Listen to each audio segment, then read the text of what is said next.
Local 4 News starts now with a breaking news alert. And that breaking news coming out of Sterling Heights this noon, where one person has died after a truck goes airborne and crashes into a home. We'll take you to the scene. Partying in a pandemic, Michigan's Jobbie Nooner is in full force right now as new cases of the coronavirus climb across the state. And it is a beautiful day outside right now, but the local forecasters are tracking a severe storm threat as we head into the weekend. Good afternoon and good Friday. I'm Karen Drew, and thanks so much for joining us. It is a gorgeous Friday afternoon, but there are some storms on the horizon. So for the very latest, let's check in on the weather with Brandon Rue, who is at his home over in Grosse Pointe Woods. So what are we going to get hit with later on, Brandon? Well, Karen, like you said, we don't want anybody to be caught off guard because of how beautiful it is. It's later tonight, and severe weather will include some damaging winds. It could knock out power, maybe some flash flooding. But right now, we're gorgeous. You'll notice it's a little warmer and a little more muggy, and we have a cold front coming at us, the classic setup. 82 at Metro, 82 Adrian. It's 81 in Ann Arbor. A nice little south-southwest wind, not too strong, but occasionally capable of gusting 15 to 20. We'll see temperatures heading to about 87 degrees this afternoon. And by 4 or 5 o'clock, some storms just to our west, and they'll be moving in later. So after 5 or 6 p.m., storm prediction has most of the area under a slight risk. Could see parts of Livingston counties getting a few more storms of the severe nature. Cold front that we're tracking as we warm up, get a little more unstable. That front comes our way. Again, primary threats will be wind damage. It could be power outages, Karen. So that's something we're advising people to keep their phones, their computers, all that charged just in case. Some good advice. We'll check back with you in a few minutes. Meantime, we are following breaking news this afternoon out of Sterling Heights, and that's where one person has died after a truck goes airborne and then slams into a home. This happened on Hanks Road near 19 Mile and Mound, and that's where we join Grant Herms, who is live on the scene. So what happened here, Grant? Well, Karen, unfortunately, I just said the 40-year-old driver of that truck was killed in this crash. I want to point you here to the hole in the house behind me. You can see the truck went airborne, hit the side of the house there. This is the west side of the house. What police say happened here is the driver was speeding down Hanks Road just to my right. They came all the way across, straight through 19 Mile. And I want to point you here, these marks still on the road, these are tire marks where the truck hit, going at that high rate of speed, launching airborne, hitting into the side of the house. And you can see the limestone brick on the bottom edge of that house. That's about 3 feet. So the truck hit the house at about 4, possibly 5 feet into the air, spinning around, and on the other side of the house, that truck is very badly damaged. The driver is still inside as crews work to clean up the scene here. Now, neighbors say speeding is often a problem down Hanks Road. They say they heard and saw the truck, and they ran outside after they heard the crash. There was also a woman inside her home here. She was thankfully in a different room. She said she heard a loud bang, ran to her window to see a cloud of dust and smoke. Her husband, who was next door, told her to call 911 as they tried to get that driver out of the truck, but it was just too badly damaged. And then police arrived, so they backed away from the scene. You can see here restoration crews already working to get some of this house a little more stabilized. The garage is just on the other side of that wall right there. They think they should wrap up some of this by the end of the day, but certainly a very sad story out here in Sterling Heights, Karen. Right. Thank you very much, Grant. We appreciate that.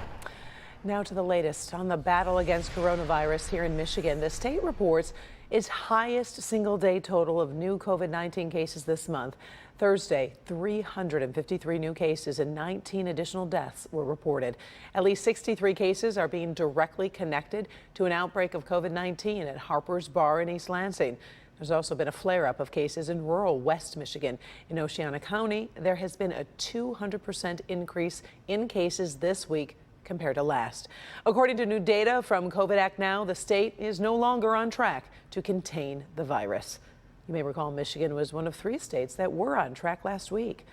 Meantime, across the country, there is a new surge of coronavirus cases as officials consider to slow down reopening plans. Eye-popping numbers of new cases are popping up in several states. Florida just released their case numbers, and the state is reporting 8,900 new cases.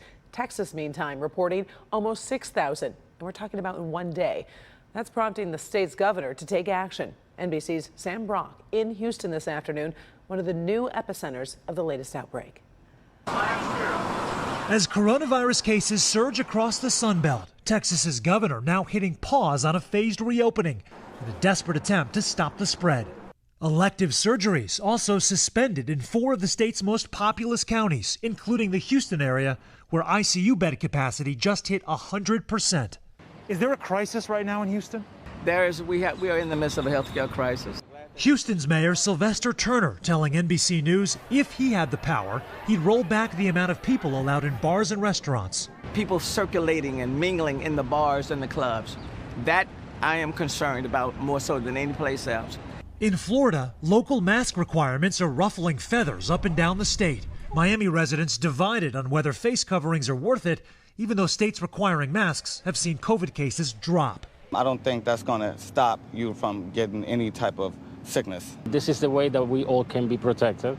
Coronavirus there, now spiking among young people. Florida's governor urging parents and grandparents to be on high alert.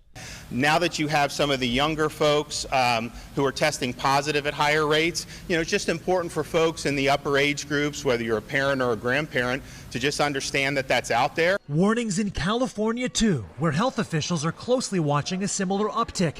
But for now, the Golden State will not force visitors from hotspot states to quarantine. But at this moment, we're not shutting down our border to other states. As cases rise in Arizona, a restaurant in Scottsdale now faces a misdemeanor charge after allegedly failing to enforce mask and social distancing requirements.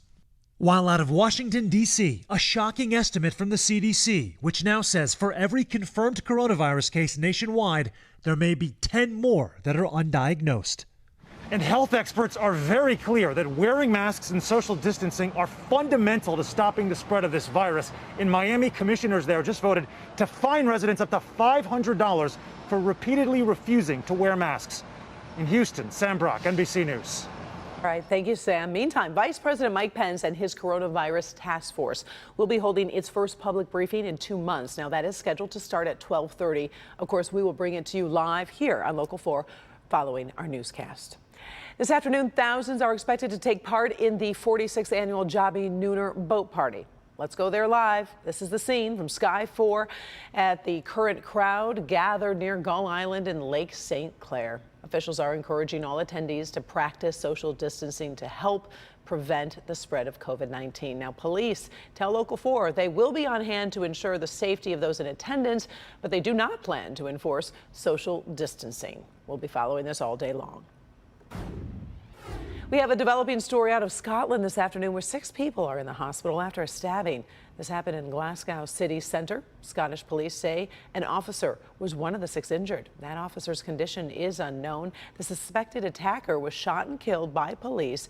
Scotland's First Minister says reports of the incident were truly dreadful. This comes just a week after 3 people died in Reading, England, after a man with a knife went on a rampage in a park. There are several construction projects taking place across the area. Now through 3 o'clock this afternoon, expect lane closures along northbound I-275 at Hines Drive. Westbound I-94 will be closed from 696 to Connor, and that starts at 8 o'clock this evening, and it goes through 5 a.m. Monday. The north and southbound Southfield Freeway will close from Rotunda Drive to Ford Road starting at 10 tonight through 5 a.m. Monday.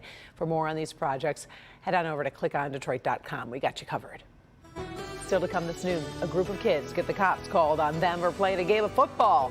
So what happens next probably wasn't what the caller anticipated. But first, police officers being praised for their quick thinking. Next, how they grouped together to catch a child who had jumped out of a window. We'll be right back.